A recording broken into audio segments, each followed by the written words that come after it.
इब्तिदा रब्बे जुल जलाल के बाबरकत नाम से जो दिलों के भेद खूब जानता है। देखती आंखों सुनते कानों, आपको इकरा शबीर का सलाम।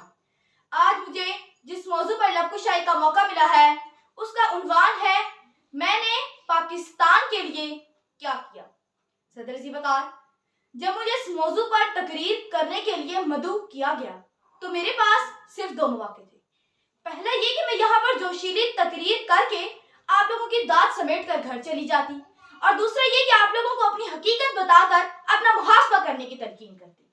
तो मैंने सोचा कि क्यों ना आज पाकिस्तान की तरक्की के हवाले से कुछ बात की जाए और ये बात की जाए कि मैंने पाकिस्तान के लिए क्या किया।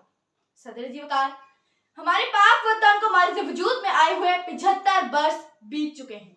कुदरती वसाइल से माला माल ये अर्ज़ वतन तरक्की के मनाजिल तय करने के बजाय पस्ती की तरफ जा रहा है, और इसकी एक अहम वजह हम खुद हैं।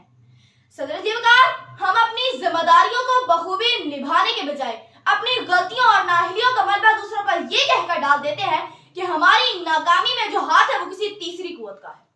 मैं आज आप लोगों से ये सवाल करती हूँ कि अगर हमारे घरों के बाहर कचरा पाया जाता है जो हम डालते हैं या कोई तीसरा हाथ डालता है, अगर हम सड़कों पर ट्रैफिक कवानीन तोड़ते हैं तो वो हम तोड़ते हैं या कोई तीसरा हाथ तोड़ता है, अगर हम अपने मुल्क की बागडोर गलत हाथों में देते हैं तो वो हम देते हैं या कोई तीसरा हाथ देता है, तो क्यों हम अपनी गलतियों का मलबा दूसरों पर डालते हैं। और सदर अली वकार, आखिर कब तक हम ये रीत कायम करते रहेंगे।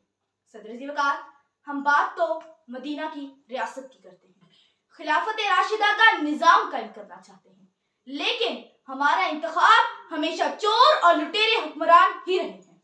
नस्ल परस्ती, वडेरा शाही और छोटे छोटे मफादात की खातिर हम लोगों ने इस मुल्क को चोर और लुटेरे हुक्मरानों के हाथों बर्बाद होने के लिए छोड़ दिया है।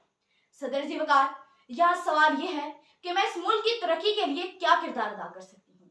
मुझे अपने मुल्क की तरक्की के लिए एक दयानतदार क़यादत का इंतखाब करना है, एक ऐसी क़यादत का कि जिसका एक एमपी केपीके में वजीर खजाना रहने के बावजूद करप्शन तो दूर की बात, करप्शन का इल्जाम भी बर्दाश्त नहीं करता।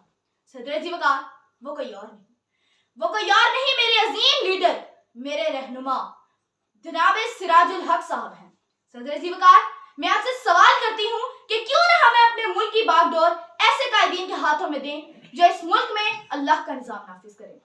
मैं अपनी तकरीर का इख्तिताम मौलाना मौदूदी रहमतुल्लाह अलैह की इस कॉल से करती हूँ, कुरान और सुन्नत की दावत लेकर उठो और सारी दुनिया पर छा जाओ। वमा अलैना इल्लल बलागुल मुबीन।